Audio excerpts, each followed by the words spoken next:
What's up, NBA fans? I'm back here with another NBA playoff video. But as you know, I am a Spurs fan.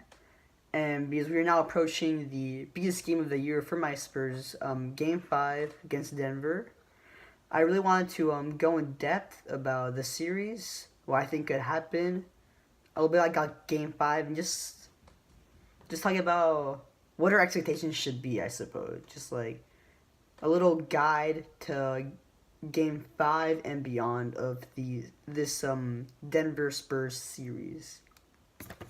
So as you should probably know, it is 2-2, Denver and San Antonio all tied up, and it's heading to a Game 5 in Denver. And I'll start with my Spurs and go into the Nuggets. So the biggest thing for my Spurs, actually let me recap the games real quick. Game 1, Denver as a young team did not shoot well. Derek White had a really good game, as DeRozan and Aldridge were struggling for my Spurs. So they both got off to a sloppy start. In the end, Spurs were able to pull away a late win by 4 or 5. Derek White's heroics were big in that game, getting the game-winning steal and free throws on Jamal Murray. Game 2, Spurs dominated the first 3 quarters, had two 19-point leads. Unfortunately, blew them both. The latest one mid-third quarter. And in the fourth quarter, Jamal Murray went crazy off from 3, dropped 21 points, and basically won the game and saved the season for Denver. Because if they lost that game, it's probably over. But he was huge in that game. Shocking loss for my Spurs. Big win for them. Game 3 was now known as Derek White's breakout podium game. A lot of people did not know who he was. He broke out. 36 points, 28-6 in the first half. A new career high. Was sensational. I can talk about him all day, really. And in this one, Spurs able to pull away late. And then Game 4, Spurs started off well, a 10-point lead in the first quarter. But I don't know what happened, and they were just not ready for the game. Good adjustments on the side of Denver. And Nuggets basically dominated that game for the rest of the 3 quarters, dominated the second half. Now heading to Game 5 in Denver with Nuggets in the upper hand. It's a 2 out of 3 now, and Denver has 2 home games, so we'll see how that goes. They are most likely favored to win this series now. But let's talk about my Spurs now. Biggest thing from these losses, and really the series, is the Spurs bench needs to step up. Mainly Rudy Gay, Marco Bellinelli, and Patty Mills. If you are watching, you gotta step up. Because starters are playing pretty well. I think White, obviously having his breakout playoffs right now, struggled in Game 4, but that was I think they were scheming on him, and they already. I think they locked down their defense specifically to stop him. I think that's what Denver needs to do. I got my notes here. Denver basically can't let Derek White beat them. And then Bryn Forbes has been pretty good in the series. Pretty consistent. Was big in Game 1, 15 points. Hitting a lot of threes, hitting a lot of big shots. And DeRozan obviously has been up and down, but mostly steady, consistent, good. Who else? Aldridge, I'll talk about him later, but he's been fine. Just fine, probably won't cut it, but he's been fine. Pirtle's actually done a really good job on Jokic. I mean, he's a star, but he's done a nice job. Has Jakob Pirtle, and nice offense there too. And yeah, that's the starters playing pretty solid. It's the bench, Gay, Bellinelli, Mills. Rudy Gay, he was huge in Game 1. He basically outplayed Denver's bench on his own. He had 14 points. He was probably his third, maybe second best player on the night for my Spurs. And he's been a no-show in these last 3 games. He's done basically nothing. Marco has struggled all series long. Patty Mills, a bit up and down as well, having dropped 0 points in Game 3 with Derek White dominating. So to solve this, maybe it's time to go with Lonnie Walker. Because if you look at it, Bellinelli and Mills can't defend at all. Lonnie Walker he's got the ability to stay with those good bench Denver guards. So maybe the solution is giving him more minutes, giving some of Marco's minutes, giving some of Patty's minutes.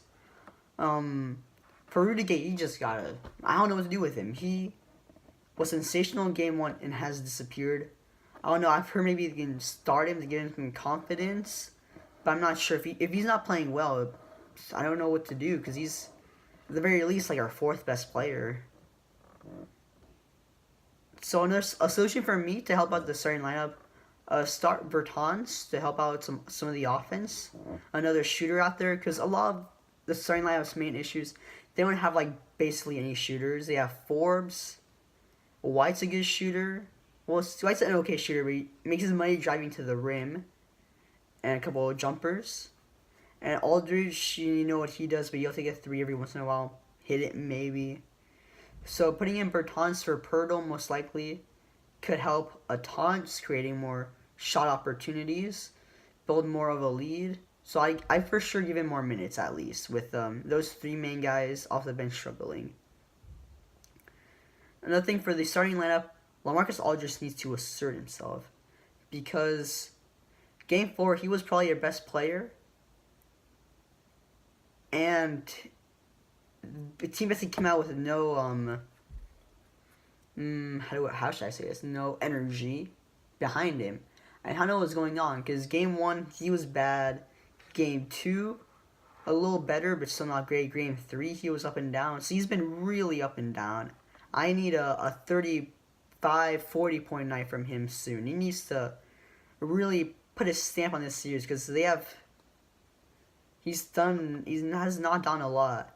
In Game 4, he was playing well before Pop pulled him, so that was a good sign.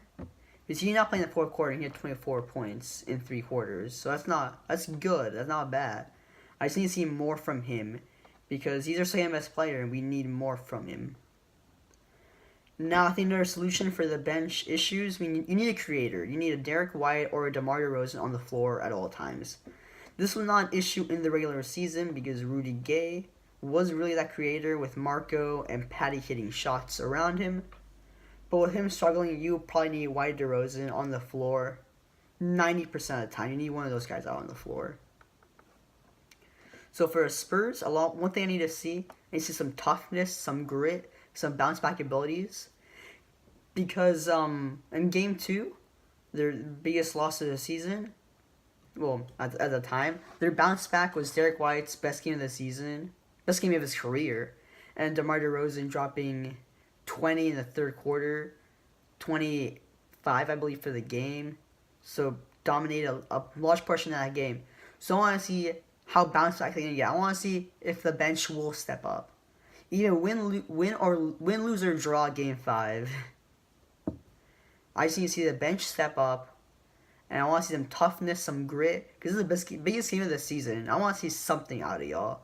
Keep it close, keep going at it. Let's see if your guys can take you home. But my guess is they'll lose that game, but I just want to see some toughness out of them, because you can see Mike Malone challenge his team after that Game 3 loss to go after Derek White. They did. He only scored 8 points in Game 3. Challenged Murray to outplay him. Murray did, dropped about 20 points. And I think Pop did call him out saying that it was a pathetic performance. No energy, stuff like that was what he said in the post game. But yeah, I just need to see that effort from them. Backs against the wall, what can you do? Because the series is not over. The series really just started Game 4. Usually a series doesn't start until the road team loses. I mean, the road to win. Let me rephrase that. They say the series doesn't start until the home team loses and a road team wins the game. And really, Game 1, I feel like that was more of an anomaly. Barely escaping that game, though it was a huge win. In Game 4, they came out hot and ready. And Denver saw that game. I think the series has begun. For real. So Nuggets. They're streaky from 3. That's the biggest thing I've noticed. Game 1, bad. Game 2, mostly bad. Then Jamal Murray went on fire. Game 3, I think they were decent, but it was mostly Derek White's breakout and DeRozan taking control in the 3rd. In Game 4, they were good again. They hit 15 out of 31 threes, that's pretty good. And it didn't feel that way because they missed a lot of early ones, I believe. And they were just bombing threes second half. It was sensational to watch. If you're a Denver fan. If you're a Spurs fan, it was saddest thing ever. But speaking from three, I think a large part of their offense, it's live and die from the three. Their bench, who has been outplaying our bench all series long, outside of Game 1 where Rudy Gay dominated, a lot of what they do is based on the three. And I want to give a shout out to Michael Beasley, because he has been on fire. No, wait, not Michael. I mean, Malik Beasley. I apologize, because this kid's been on fire. He's been the best player off the bench. He's a bit of a streaky shooter, too. But he looks like a Spurs killer out there. He had some nice games in the regular season. Not dominating, but playing very well in these playoffs. And I gotta give some shout out to Mike Malone as well. He's made some good moves. With Will Barton struggling, and with them down 2-1, he started Torrey Craig to bring in some defense, bring in some toughness. And Craig played very well. And it was a really good move for Denver, and I believe they'll stick with that. Because Barton, he struggled a lot in the first 3 games, and he looked good in Game 4, coming back to the bench, where he really got his starting role. And that was a good move from Mike Malone. I like he challenged his team, challenged Jamal Murray. He's done an excellent job. Good adjustments and good job motivating his team after that devastating Game 3 loss. But yeah, the biggest thing I think they figured out after Game 3 is that at the very least, they cannot let Derek White beat them. If DeRozan and Aldridge are going, it's fine. You need to lock in a little bit more on them. But I think they know now that Derek White is their most important player. Because when he is firing, when he's aggressive, assertive, they look like world beaters at times. But if you're able to slow this kid down, it's huge. And then they did a really good job in Game 3. I mean, Game 4 only dropped 8 points. And looked tentative, a bit off. But I think it will bounce back. I read something where a lot of young players, when they first get their success in the playoffs, the team started to scheme for them, and now it's up to Pop to change some of the schemes a little bit and to see if he can bounce back. But Denver, again, home court advantage is huge. You need to win 2 out of 3 next games, but 2 of those games are at home. Like I said, they show a lot of toughness. Mike Malone challenging them.